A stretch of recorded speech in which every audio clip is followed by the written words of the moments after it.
ಕಬ್ಬು ಬೆಳೆಗಾರರೆಲ್ಲರಿಗೂ ನಮಸ್ಕಾರ. ಈ ಬರುವ 2026-27 ಕಬ್ಬಿನ ಹಂಗಾಮ ಹೆಂಗಿರ್ತೈತಿ ಅಂತ ಒಂದು ಅಂದಾಜು ಅದನ್ನು ತಮ್ಮ ಜೊತೆ ಪ್ರಸ್ತಾಪ ಮಾಡಲಿಕ್ಕೆ ಬಯಸ್ತೀನಿ. ಎಲ್ಲಕ್ಕಿಂತ ಮೊದಲು ಸರ್ಕಾರ ಈ 2026-27 ಈ ಹಂಗಾಮಿಗಾಗಿ ಕಬ್ಬಿಂದು ಅಥವಾ ಸಕ್ಕರೆದು ಏನು ನೀತಿ ನಿರ್ಧಾರ ಮಾಡೈತೆ ಅನ್ನೋದ್ರ ಬದಲು ಒಂದಿಷ್ಟು ಮೊದಲು ವಿಷಯ ನೋಡೋಣ.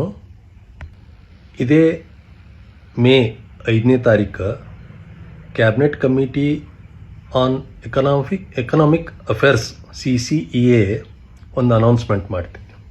ಏನಪ್ಪ ಅಂದ್ರೆ 2025-26 $3,550 ಪ್ರತಿ ಟನ್ನಿಗೆ ಇದ್ದ ದರವನ್ನು 2026-27 ಹಂಗಾಮಿಗಾಗಿ $100 ಹೆಚ್ಚು ಮಾಡಿ $3,650 ರೇಟ್ ಫಿಕ್ಸ್ ಮಾಡ್ತೀವಿ. ಅಂದ್ರೆ ಇದು 10.25 ರಿಕವರಿ. ಅಂದ್ರೆ ಹೋದ ವರ್ಷ ಈ ವರ್ಷ 2.8% ಏರಿಸಿದಂಗೆ ಆಯಿತು. ಇದು 24-25 $3,400 ಇತ್ತು.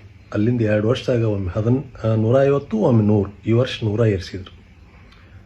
ಇದು ಕಬ್ಬಿಗೆ ನ್ಯಾಯಯುತ ಬೆಲೆ FRP ರೇಟ್ ಗೌರ್ಮೆಂಟ್ ಫಿಕ್ಸ್ ಮಾಡಿದ್ದು.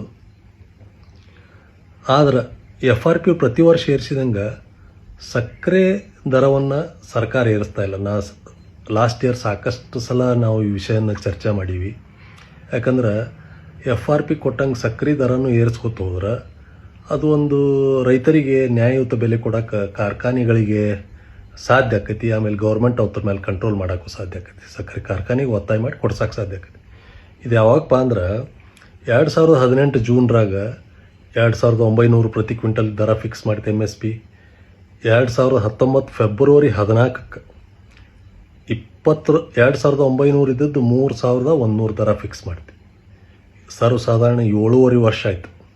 ಅಲ್ಲಿಂದ ಇಲ್ಲಿವರೆಗೆ ರೇಟ್ ಏರಿಸಿಲ್ಲ ಸರ್ಕಾರ, ಕೇಂದ್ರ ಸರ್ಕಾರ.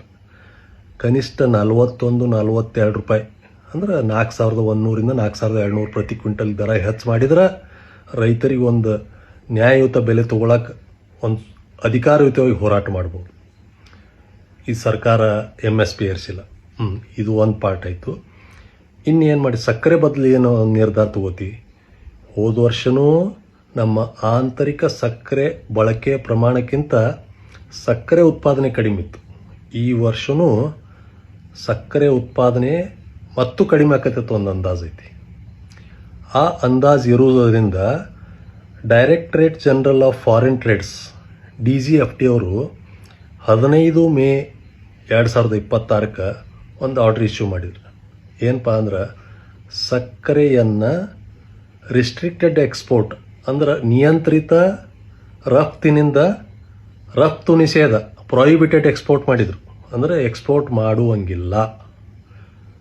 ಎಲ್ಲಿವರೆಗೆ 30/9/2026 ನೀವು ಎಕ್ಸ್ಪೋರ್ಟ್ ಬಂದ್ ಮಾಡಿದ್ರಿಂದ ಸಕ್ಕರೆ ರೇಟ್ ಕುಸಿತ ಆಗಿಬಿಡ್ತೈತಿ. ಯಾಕಂದ್ರೆ ಹೊರಗೆ ರೇಟ್ ಹೆಚ್ಚಿದ್ದಾಗ ನಾವು ಹೊರಗೆ ಕಳಿಸ್ಲಿಲ್ಲಪ್ಪ ಅಂದ್ರೆ ಇಲ್ಲಿ ಆಂತರಿಕ ಅಷ್ಟ ಸರ್ಕಾರ ಏನು ದರ ನಿಯಂತ್ರಣ ಮಾಡೋದು, ಆಮೇಲೆ ಸಕ್ಕರೆ ಉತ್ಪಾದನೆ ಕಡಿಮೆ ಆದ್ರೆ ಇಲ್ಲಿ ಆಂತರಿಕ ಬಳಕೆ ಅಂದ್ರೆ ಬಳಕೆದಾರರಿಗೆ ಹೆಚ್ಚು ಹೊರೆ ಆಗಬಾರ್ದು ಅನ್ನೋ ಉದ್ದೇಶ ಇಟ್ಟು ಮಾಡಕ್ಕೆ ಹೋಗಾರ ಅದು ಪರ್ಯಾಯವಾಗಿ ಕಬ್ಬು ಬೆಳೆಗಾರಿಗೆ ಹೊಡೆದು ಬರ್ತೈತಿ. ಇದನ್ನು 39 ತನಕ ಯಾಕೆ ಮಾಡ್ಯಾರ ಅಂದ್ರೆ ಅಕ್ಟೋಬರ್-ನವಂಬರ್ ಸೀಸನ್ ಸ್ಟಾರ್ಟ್ ಆಕ್ಕವು. ಅಲ್ಲಿವರೆಗೆ ಹೋಗಿ ನಮ್ಮ ಸಕ್ಕರೆ ಉತ್ಪಾದನೆ ಪರಿಸ್ಥಿತಿ ಹೆಂಗಿರ್ತೈತೆ ನೋಡಿ ನಿರ್ಧಾರ ಮಾಡಬೇಕು ಅನ್ನೋ ಒಂದು ವಿಚಾರ ಇರಬೇಕು. ಇದನ್ನು ಯಾಕೆ ಸಕ್ಕರೆ ಮೇಲೆ ಈ ಒಂದು ರಫ್ತು ಮಾಡೋಕ್ಕೆ ನಿಷೇಧ ಹೇರಿದ್ರಂದ್ರೆ ಈ ವರ್ಷ ಒಂದು ಏನು ಅಂದಾಜು ಐತಿ, ಎಲ್ ನೀನೋ ಇಫೆಕ್ಟ್ ಹತ್ತೈತಿ. ಎಲ್ ನೀನೋ ಒಂದು ಲಾ ನೀನಾ, ಒಂದು ಎಲ್ ನೀನೋ. ಎಲ್ ನೀನೋ ಇವು ಏನಿರ್ತಾವೆ, ಲಾ ನೀನೋ ಆಗಲಿ ಎಲ್ ನೀನೋ ಆಗಲಿ, ಸಮುದ್ರದೊಳಗಿನ ನೀರಿನ ತಾಪಮಾನ ಹೆಚ್ಚ ಕಡಿಮೆ ಆಗೋದ್ರಿಂದ ಇದೊಂದು ಇಫೆಕ್ಟ್ ಆಗ್ತಿತ್ತು. ವಿಜ್ಞಾನಿಗಳು ಇದು ಮಾಡ್ಯಾರ. ಎಲ್ ನೀನೋ ಯಾವಾಗಿರ್ತೈತಿ ಅವಾಗ ನಮ್ಮ ದೇಶಕ್ಕೆ ಸ್ವಲ್ಪ ಮಳೆ ಕಮ್ಮಿ ಆಕೈತಿ ಅಂತೇಳಿ. ನಾವು ದೇಶಕ್ಕೆ ಮಳೆ ಕಮ್ಮಿ ಆಗೋದ್ರೆ ಈಗ ವಿಜಯಪುರ, ಬಾಗಲಕೋಟೆ, ಬೆಳಗಾವಿಗೆ ನಮ್ಮ ಹೈಯೆಸ್ಟ್ ರಿಸ್ಕ್ ಇರುವಂಥ ಏರಿಯಾ ಏನಾಕೈತಿ, ಕಮ್ಮಿ below to near normal rainfall ಅಂತ ಕೊಟ್ಟಾರ. ಅಂದರೆ ಒಂದು ಪ್ರೆಡಿಕ್ಷನ್ ಜೂನ್ದಾಗ ಅನಿಶ್ಚಿತವಾಗಿ ಮಳೆ ಆಕ್ಕೈತಿ. ಜುಲೈಯ ನಮ್ಮ ಮಳೆ ಪ್ರಮಾಣ ಅತಿ ಸೂಕ್ಷ್ಮ ಅಂದ್ರೇನು, ಕ್ರಿಟಿಕಲ್, ಅದ್ರಾಗ ಹೆಚ್ಚು ಆಕೈತೋ ಕಮ್ಮಿ ಆಕೈತೋ ಎವರೇಜ್ ಇರ್ತೈತೋ ಅಥವಾ ಭಾಳ ಕಡಿಮೆ ಆಕೈತೋ ನೋಡಬೇಕು. ಒಂದು ವೇಳೆ ಜುಲೈದಾಗ ಕಡಿಮೆ ಆತಂದ್ರೆ ಆಗಸ್ಟಕ್ಕೆ ನೀವು ಸೂಪರ್ ಎಲ್ ನೀನೋ ಅಂದ್ರೆ ಅತಿ ಹೆಚ್ಚಿನ ಪರಿಣಾಮ ಬೀರುವಂಥದ್ದಾತಂದ್ರೆ ಭಯಂಕರ ಬರ ಬೀಳ್ತೈತಿ. ಅವಾಗ ನೀರಾವರಿಗೆ ಬಳಕೆ ಆಗುವಂಥ ನದಿ ನೀರು ಕಡಿಮೆ ಆಗುತ್ತೆ, ಡ್ಯಾಮಿನ ಲೆವೆಲ್ ಕಡಿಮೆ ಆಕ್ಕವು, ಕೆರೆ ಕಟ್ಟಿ ಕಡಿಮೆ ಆಕ್ಕವು. ಹಿಂಗೆ ಆಗೋದ್ರಿಂದ ಪರ್ಯಾಯವಾಗಿ ಕಬ್ಬಿನ ಬೆಳೆಗೆ ನೀರು ಕಡಿಮೆ ಆಗಿ ಉತ್ಪಾದನೆ ಕಡಿಮೆ ಆಕ್ಕೈತಿ ಅಂತ ಒಂದು ಅಂದಾಜು. ಇದು ದೇವರೇ ಸೃಷ್ಟಿ ಮಾಡಿದ ಒಂದು ವಾತಾವರಣದ ಮೇಲೆ ಡಿಪೆಂಡ್. ಇನ್ನು ಎರಡನೇದ್ದು, ಸಕ್ಕರೆ ಉತ್ಪಾದನೆ ಕಡಿಮೆ ಯಾಕಾಕೈತಪ್ಪ ಅಂದ್ರೆ ನೀವು ಕೊಲ್ಲಿ ಯುದ್ಧದಿಂದ ನಮ್ಮ ಇಂಧನ ಆಮದಿನ ಮೇಲೆ ಪರಿಣಾಮ ಬೀರೈತೆ. ಈ ಗ್ಯಾಸ್ ಸಿಲಿಂಡರ್ ಇರ್ಬೋದು, ಡೀಸೆಲ್ ಇರ್ಬೋದು, ಪೆಟ್ರೋಲ್ ಇರ್ಬೋದು. ಇದೆಲ್ಲ ಪರಿಣಾಮ ಬೀರೋದ್ರಿಂದ ಸರ್ಕಾರ ಇತ್ತಿತ್ತಲಾಗಿ ಒಂದು ನಿರ್ಧಾರ ಮಾಡಕತ್ತೆ. ಇಲ್ಲಿವರೆಗೆ ಎಥನಾಲ್ ಬೆಂಡಿಂಗ 20% ಇತ್ತು. ಒಂದು 100 ಲೀಟ್ರ್ನಾಗ 20 ಲೀಟ್ರ್ ಎಥನಾಲ್, 80 ಲೀಟ್ರ್ ಪೆಟ್ರೋಲ್.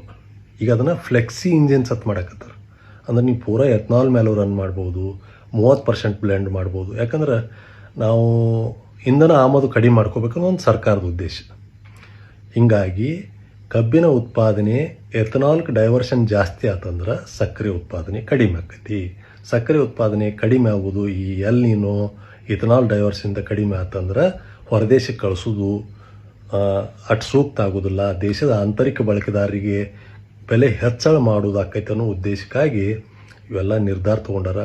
ಇವೆಲ್ಲದರ ಪರೋಕ್ಷ